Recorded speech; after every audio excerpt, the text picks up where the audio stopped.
ഫെബ്രുവരി 1 അവതരിപ്പിക്കുന്ന കേന്ദ്ര ബജറ്റ് രാജ്യത്തിന്റെ അടിസ്ഥാന സൗകര്യ വികസന മേഖലയിൽ ഗണ്യമായ പരിഷ്കാരങ്ങൾ പ്രതീക്ഷിക്കുന്നുണ്ട്.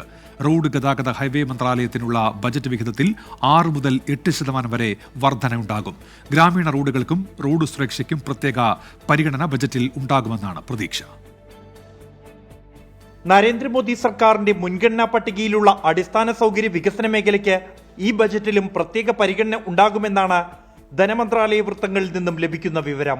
2047ഓടെ വികസന രാഷ്ട്രമെന്ന പ്രഖ്യാപിത ലക്ഷ്യത്തിലേക്ക് നീങ്ങാൻ റോഡുകൾ, തുറമുഖങ്ങൾ, വിമാനത്താവളങ്ങൾ തുടങ്ങിയ അടിസ്ഥാന സൗകര്യ വികസനത്തിൽ ശ്രദ്ധ കേന്ദ്രീകരിക്കാൻ നിർദ്ദേശമുണ്ട്.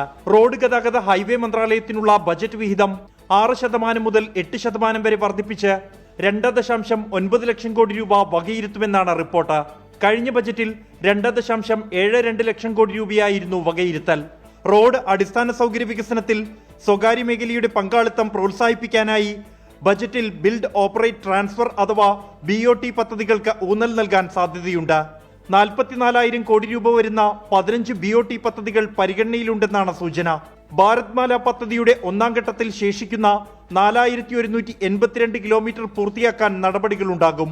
ദീർഘകാല അടിസ്ഥാന സൗകര്യ വികസന ലക്ഷ്യങ്ങൾ കൈവരിക്കുന്നതിന് ഭാരത്മാലയുടെ പുനരുജ്ജീവനം നിർണായകമാണ്. ഗ്രാമീണ റോഡ് വികസനത്തിൽ ശക്തമായ ശ്രദ്ധ കേന്ദ്രീകരിച്ച് പ്രധാനമന്ത്രി ഗ്രാം സഡക് യോജനയ്ക്ക് 10% വരെ വിഹിതം വർദ്ധിപ്പിക്കുമെന്ന് പ്രതീക്ഷിക്കുന്നു. ഹരിത സാങ്കേതിക വിദ്യയ്ക്ക് പ്രോത്സാഹനമുണ്ടാകും.